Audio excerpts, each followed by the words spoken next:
அப்படிப்பட்ட ஒரு நிகழ்ச்சி தான் இன்னைக்கு இந்த சிங்கப்பெண் சிறப்பு படைய தொடங்கி வைக்கிற இந்த நிகழ்வு உண்மையிலே மனசுக்கு ரொம்ப நெருக்கமான ஒண்ணு, சந்தோஷமான ஒண்ணு.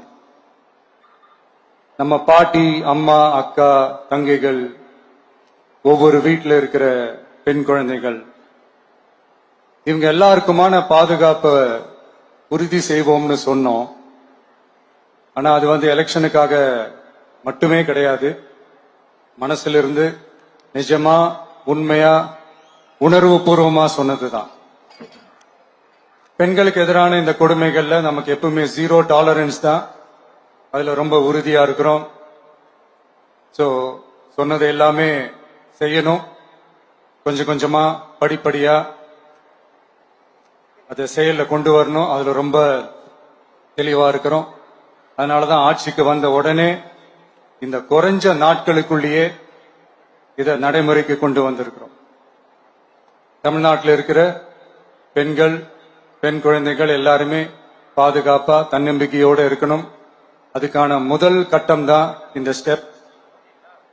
இது மனசுக்கு ஒரு மன நிறைவை கொடுத்தாலும், அதே நேரத்தில் பெண்களை பத்தின சில செய்திகள்லாம் கேட்கும் போது உண்மையிலேயே மனசு பதறுது, கண்ணு கலங்குது. அது கண்ட்ரோல் பண்ணவே முடியல. ஏன்னா நடக்கிற கொடுமைகள்லாம் யாருக்குங்க? நம்ம குடும்பத்தை சேர்ந்தவங்க தானே. எப்படி மனசு பதறாம இருக்கும்? அதனால பெண்களுக்கு எதிராக இதெல்லாம் ஏன் நடக்குது, எதுக்கு நடக்குதுன்றது மத்தவங்க மாதிரி ரீல்ஸ்லயும் இன்ஸ்டாலையும் தேடிட்டு இருக்க முடியாது. ரியாலிட்டிய புரிஞ்சுக்கணும்.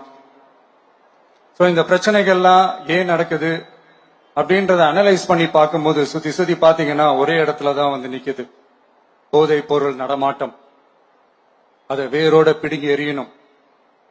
இது 2026 போன மாசம் மே மாசம் 10ஆம் தேதி இந்த பிரச்சனை புதுசா முளைச்சு வந்துடல. இது பல வருஷமா இருக்கிற பிரச்சனை. பல வருஷமா இதை கண்டுக்காம விட்டதுதான் அந்த வேர் இவ்வளவு ஆழமா பரவி இருக்குது. இத பல வருஷமா கண்டுக்காம விட்டது யார் என்றது நான் சொல்லிதான் உங்களுக்கு தெரியணும்னு அவசியம் இல்லை. அது உங்களுக்கே நல்லா தெரியும். இப்ப அதை பத்தி பேசியும் பிரயோஜனம் இல்லை. முதல்ல இந்த போதை பொருள் நடமாட்டத்தை வேரோட பிடுங்கி எறியணும்.